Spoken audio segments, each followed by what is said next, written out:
To be completely honest, I think hip-hop criticism is in a weird state right now. In all my time on the internet hearing the various arguments on why current gen musical figures aren't as good or why this generation is trash, always boggles my mind because I feel it always comes with unnecessary anchoring or rose-tinted vision. Whether it be artists being all about algorithms and streaming numbers, rappers not saying anything in their songs anymore, sampling ruining hip-hop, female rappers being too provocative, you get the point. Most of the time when I see his critiques listed, there's almost always a lazy pointing to the current generation as the problem, and failing to acknowledge most of these systems rather being symptoms of the increased control in the music industry or the shifting of the culture as a whole. And I did not have enough time to unpack that in the video.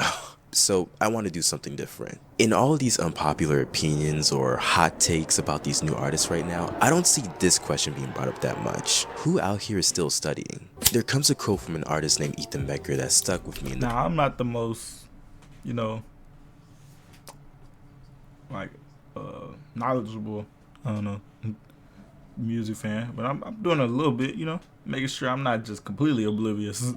Past few years. The point within that context was to constantly reference professional artists in order to develop an appealing style of your own, aka the basis of master studies. This introduction to this concept opened my eyes into just how much more is put into working on one's craft, the amount of reps and time taken to break into that master level. And while this type of studying isn't as displayed, at least in the world of hip hop, you can tell who's went out of their way to learn and improve from those who've come before. So I wanted to take a few artists in today's climate to examine and analyze those who've come before. So I wanted to take a few artists. Kendrick, Doechii, Tyler, from the Silhouette, bro. In today's climate to examine and analyze what separates the good and great, as well as some of the measures taken for them to get there. And these concepts can also be applied to any medium you're thinking about. So with that being said, let's get into it.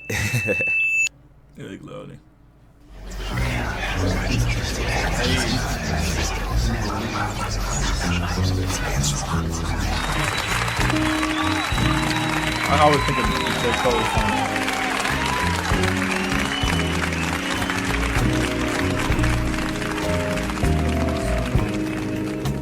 Down to the garden. So initially I was going to start off with Kanye, but with everything that's happened in hip hop this year, I feel that Kendrick would have been a better starter. In this beef alone, Kendrick demonstrated some of the purest and most authentic displays of artistry throughout the whole beef. Off the rip in his career, he listed rappers like Nas, Ice Cube, Tupac, and etc. And each of these influences can clearly be heard throughout the diss tracks that followed the spring. However, I didn't anticipate GNX coming out.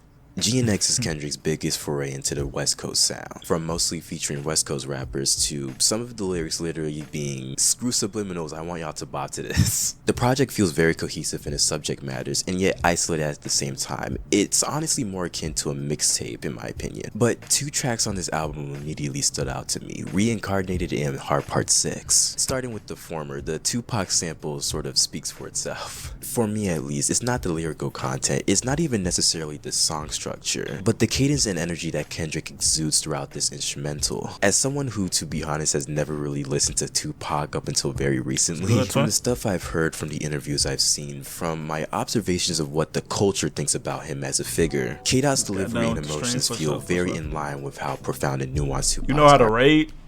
You should have rated me, bro. Is to this day. This track also comes in direct contrast to the Stunt Drake pull with Taylor Made Freestyle, which not only started with a Tupac AI verse, which is disrespectful on so many levels, but it was lazy too. I actually refused to listen to this diss until making this video, and it's painfully obvious that the AI is just using Drake's flow, a genuinely soulless move to put words in his mouth, which promptly became the driving force for Do I know how to rate? You could just look it up, I guess. But yeah, at the end of the stream, just send all your views to me.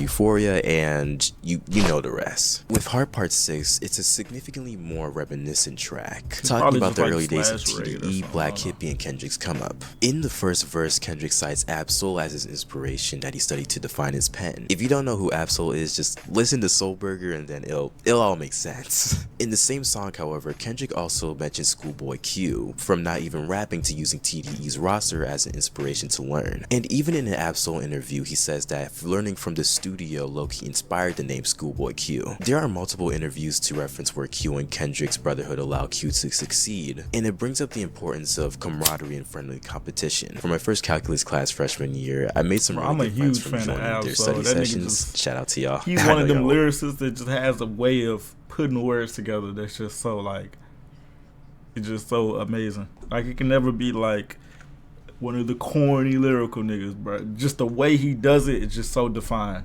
Watching. All of us were in different levels of understanding the material, but whether it be cramming for an exam the week of or just spamming practice problems after class, every one of us made sure we'd be straight to pass. I'm making this sound like awards. My point is, having a group of people whose goals and ambitions genuinely align with yours makes every part of your development as an artist easier. Keeping motivation or just friendly competition amongst each other helps to push your abilities farther than just duking it out alone.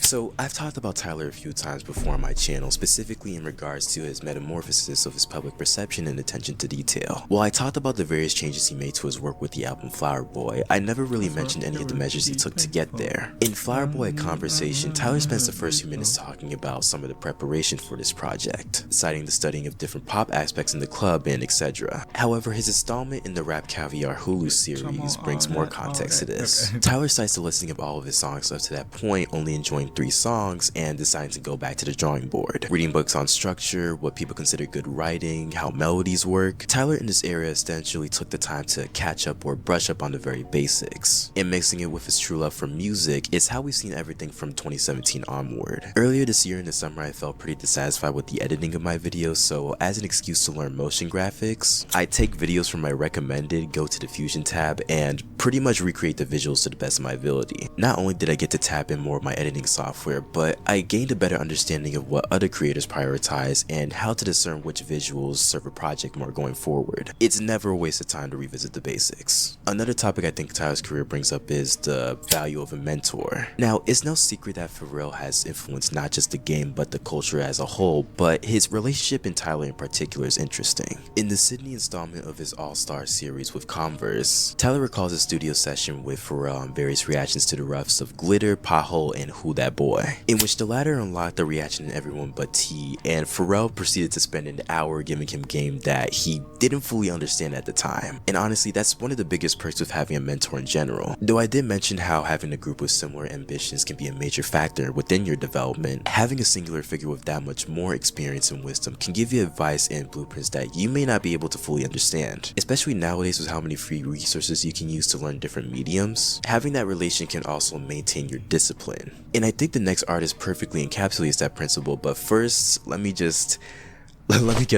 a water break. I'll be right back.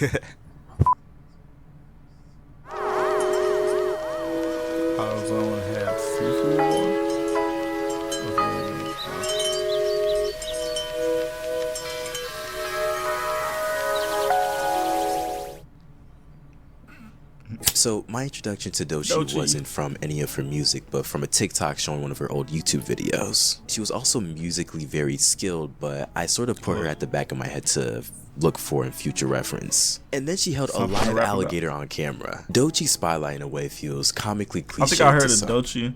Her stuff blew up on TikTok in like 2020, 2021. I just heard of her little by little, more and more over time. So it was that. I remember she dropped Stress. That was when I was really listening to her. I think before that she was on Double XL. That was that. She was on Isaiah Rashad stuff, and then I heard she got signed to TDE. So I think by like 2022, I was really listening to her. She dropped like an EP. I think she had a song with Rico Nasty. That joint hit. And then what she do last year? Last year she had one song go real big, but I didn't really like the song that much. It was kind of pop, but it was like that what it is, what's up? And then this year she dropped that album, and whoo boy, that joint is on repeat. With the sudden pushing, multiple Grammy nominations, cosigns from some of the best to do it in the culture, and with an unwavering sense of hunger nominations. Her and J. Cole are the first artists since Chance the Rapper to have mixtapes nominated for Rap Album of the Year. Okay.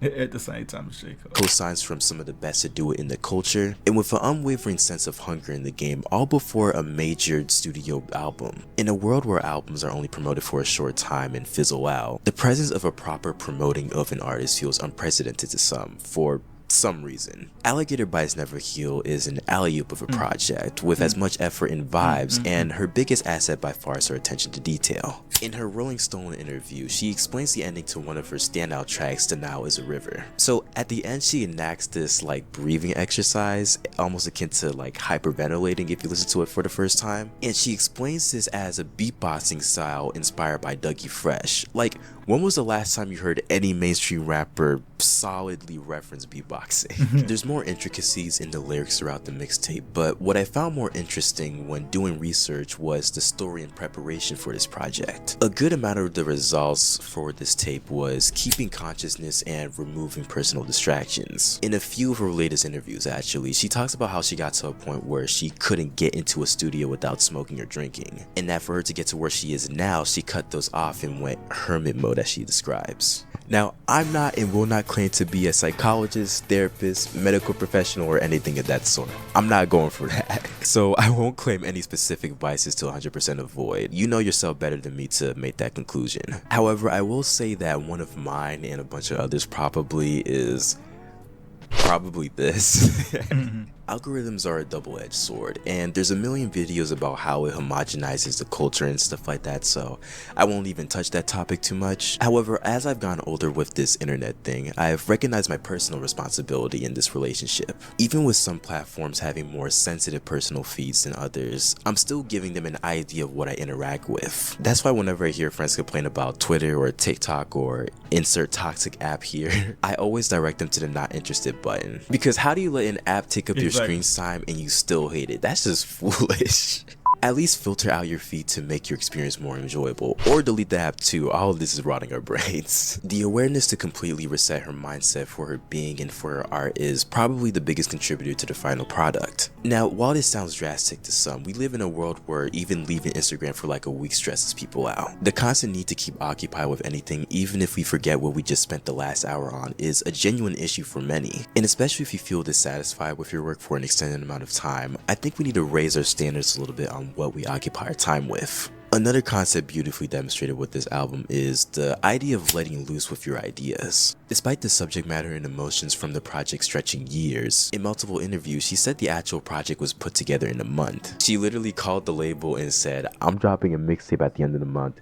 Do with that what you will." With the mixtape and hip-hop being free from the balance and expectations of full albums, along with the introduction of her Swamp sessions, I'd imagine this period of time also served as a release of baggage of sorts. As artists, sometimes we tend to dwell on certain ideas for maybe longer than they'll serve you, and I relate to this 100%. However, I had to realize whenever I put a piece of work out, it's out of my control on how the world perceives it at that point. What is in my control is how much I'm willing to let out, how much I'm willing to release this idea from my mind, because sticking to certain ideas for too long causes stagnation, especially if you aren't even ready to execute that idea yet. So I wanted to make something a little different than regurgitating all the points on YouTube on why hip-hop is dead and all that. I also wanted to try a different style, so let me know how y'all feel about this. If you liked the video, you don't have to subscribe right away, but I'd really appreciate it if you left a comment. Comments give me feedback on what I can do to improve my videos, and it also just promotes a genuine discussion about the topics at hand, which is like really the point of these videos. Again, all my social medias are in the links below in the description. And the Discord's in there as well. This year's been a lot for me personally, but not so much for this channel, and that's not happening again. All I will say is that I'll be changing things up in the future, so anyone who's still willing to stick around, I'm actually excited for what I have to show you in 2025.